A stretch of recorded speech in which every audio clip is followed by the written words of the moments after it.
வணக்கம். குரலோடு பேசுவோம் திரு குரலோடு பேசுவோம். இந்த அதிகாரம் இன்னைக்கு பார்க்கக்கூடிய அதிகாரம் ரொம்ப முக்கியமான அதிகாரம்.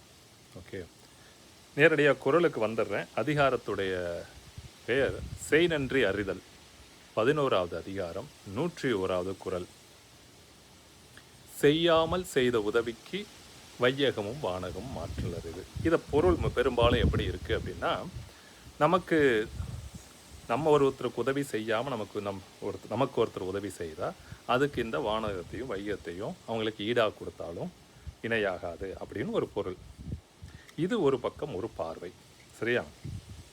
இப்போ பாரதியாருடைய ஒரு பாடல் வரி, எண்ணிய முடிதல் வேண்டும் நல்லவே எண்ணல் வேண்டும், தெண்ணிய நெஞ்சம் வேண்டும் தெளிந்த நல் அறிவு வேண்டும், பண்ணிய பாவமெல்லாம் பரிதி முன் பணியே போல நன்னியோ நின்முன் இங்கு நசிந்திடல் வேண்டும் மன்னாய் அப்படின்னு அவர் பராசக்தி கிட்ட அம்மா கிட்ட வேண்டுறார். அப்போ என்னென்னா, முதல்ல நம்ம நினைப்போம், எண்ணுவோம், என்னது எண்ணியபடி செய்து நடந்து முடிக்கணும், அது முடிவுக்கு வரணும் அப்படிங்கிறது அவர் வேண்டுறார் இல்லையா? அப்புறம் அது எப்படி எண்ணணும், நல்ல எண்ணங்கள் அப்படின்னு. இப்போ இந்த எண்ணறதுக்கும் செயல் நடக்கிறதுக்கும் ஒன்று இருக்கு இல்லையா? ஆமாம். இப்போ இதோட ஔவையாருடைய ஒரு பாடல், அரிதறிது மானிடராய் பிறத்தல் அரிது அதனினும் கூன் குருடு பேடு நீங்கி பிறத்தல் அரிது அப்படின்னு வரும். அதுக்கப்புறம் ஞானமும் கல்வியும் கைகூடணும், அதுக்கு கூடச்சுன்னா தானமும் தவமும் வரணும். அப்படி தானம் தவம் இருந்ததுன்னா வானில் இருக்கிறவங்க இது பண்ணுவாங்கன்னு. இப்போ எதுக்குன்னா, எல்லா ஜீவராசிகளாலும் எண்ணறதில்லை.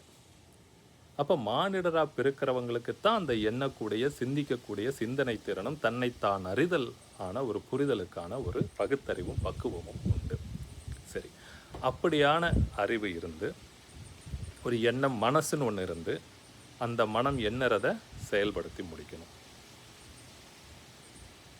இப்போ பாரதியாருடைய எண்ணுதல் முடிந்திடல் வேண்டும் அப்படின்னு சொல்கிறாரு. அப்போ இந்த எண்ணத்தை செயல்படுத்துறது யார்? நான் தான். யார் செய்கிறாங்க? ஆமாம். இப்போ என்னென்னா, இந்த உடல் மனம் உயிர் இல்லை ஆற்றல்னு வச்சுக்குவோம். மனசு ஒன்று நினைக்குது, நினச்சபடி செயல்படணும்னு எத்தனைக்குது, ஆனால் செய்ய முடியல. ஓகே, அதுக்கு உடல் ஒத்துழைக்காமல் போகலாம், இன்னொன்று எங்கிட்ட வலிமை இல்லாமல் ஆற்றல் இல்லாமல் போகலாம் இல்லையா? இன்னொன்று சூழல் அமையாமல் போகலாம். பல நேரங்களில் நமக்கு நீங்கள் கவனிச்சிருப்பீங்க, ஒரு சில இடங்களில் ஒருத்தருக்கு உதவி செய்யணும்னு நினைப்போம், அப்படி போகும்போது அட வேண்டாம் போ அப்படின்ட்டு செய்யாமல் போயிடுவோம். கோயிலில் ஒரு சிலர் தானம் பண்ணணும்னு நினைப்போம், நிறைய பேர் பார்த்தோன்னு இல்லை இவங்களுக்கெல்லாம் நம்ம செய்யக்கூடாது அப்படின்னு மனசு செய்யாமல் போகும். கொஞ்சம் தூரம் கழித்து போனதுக்கப்புறம் யாரோ ஒருத்தர் உட்காந்துட்டு இருக்கிறார், அவர் பெரியவரோ இல்லை முதியோரோ இல்லை ஒரு பெண்மணியோ, உடனே பேக்கெட்லேருந்து ஒரு 100 ரூபாயை கொண்டு போய் நம்ம கொடுத்துட்டு வருவோம். இந்த செயல் யார் செய்கிறது? இங்கே நான் தான் செய்கிறேன் அப்படின்னு நான் நினச்சா அதை விட அறியாமல் எதுவுமே இல்லை அப்படின்னு நான் அவன் சொல்கிறான். ஏன்னா இந்த அதிகாரத்துக்கு பெயர் உதவி புரிதல்னு இல்லை. ஏன்னா ஈகைன்னு ஒரு தனியாக இன்னொரு அதிகாரம் வச்சுருக்காரு. அது தர்மம் பண்ணுறது, ஈகைங்கிறது வேறொரு அதிகாரம் வச்சுருக்காரு. இந்த அதிகாரத்துடைய பெயரிலேயே அவ்வளோ பெரிய சூட்சமாக இருக்குது. செய் நன்றி அறிதல். இன்னொன்று, இந்த அதிகாரத்தில் இருக்க 10 குறளில் கட்டாயம் நீங்கள் படிக்கணும் இந்த அதிகாரத்தை. ஏன்னா அவ்வளோ முக்கியமான ஒரு அதிகாரம். உதவி, அப்புறம் நன்றி, உதவி நன்றி அப்படின்னு அடுத்தடுத்தது உதவியும் நன்றி மாற்றி மாற்றி அந்த குறளில் வரும். அப்புறம் நட்பு பற்றி சொல்லியிருப்பார். ஓகே, இப்போ என்னென்னா, இங்கே உதவிக்கும் நன்றிக்கும் ஏன் இதை மாற்றி சொல்கிறாங்கன்னா, அதுக்கு தெளிவான விளக்கம் இதிலெல்லாம் இல்லை. ஆனால் அந்த விளக்கம் என்ன கிடைக்குதுன்னா, எல்லாராலையும் எல்லா சூழல்லையும் எல்லா சமயங்களிலும் எங்கிட்ட பொருளோ மனமோ இடவசதியோ இல்லை நேரமோ இல்லாமல் போகலாம். அப்போ உதவி செய்ய முடியாமல் போகிறதுக்கு பல காரணங்கள் இருக்கும், பலரால் அப்படி இருக்கலாம். ஆனால் எனக்கு கிடைத்திருக்கக்கூடிய ஒரு விஷயங்களுக்கு என்னால் நன்றி செய்ய முடியும், நன்றி செலுத்த முடியும். அப்படி நன்றியை நம்ம அறியணும், புரிந்து கொள்ளணும். ஏன்னா நான் தொடர்ந்து, இது ஒரு சுழற்சி, அறச்செயலுக்கான ஒரு சுழற்சி. நான் நன்றி உணர்தலோடு இருக்கும்போது எனக்கு ஒன்று உதவி செய்யணும்னு தோணும். இப்போ உதவியை பெறுபவர்கள் ஒரு கட்டத்தில் தான் நன்றியோடு இருப்பாங்க, நன்றி உதவியாக மாறும். இது ஒரு சுழற்சிக்குள்ளே இருக்கும். அப்போ இருந்தால் கொடுத்துருவேன், என்கிட்ட இல்லை அப்படின்னு சொல்கிறத விட, இதுவரைக்கும் என்னிடத்தில் இருக்கிறது, இந்த உடலில் இருக்கக்கூடிய ஒரு மூச்சு கூட சாதாரண விஷயம் அல்ல. இல்லை? இப்போ இந்த குறளை மீண்டும் ஒரு தடவை பார்க்கலாம்.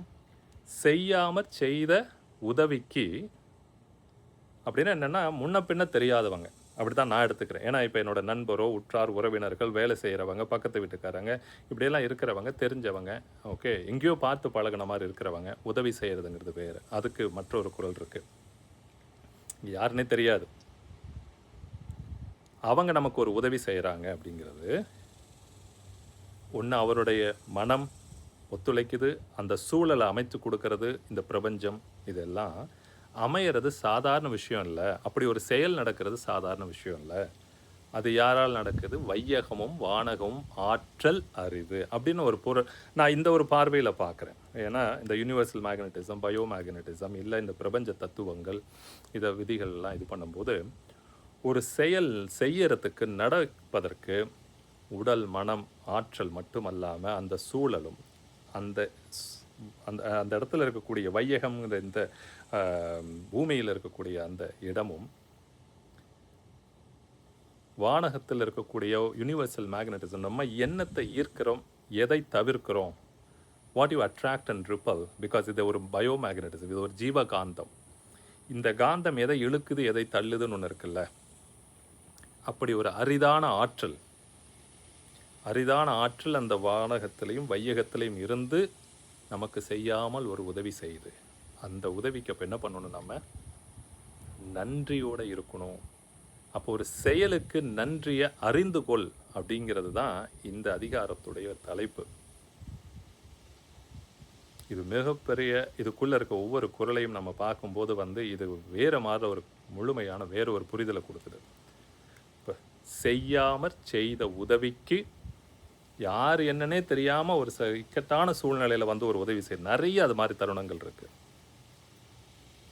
அதுக்கு வையகமும் வானகமும் வையகமும், அந்த வானகத்திலும் வையகத்தில் இருக்கக்கூடிய ஆற்றல், அரிதான ஆற்றல் தான் அந்த செயலை செய்து, நான் செய்யலை, நீங்கள் செய்யலை அப்படிங்கிற புரிதல் இருந்தால் இந்த வாழ்வு இனிமையானதாக இருக்கும்.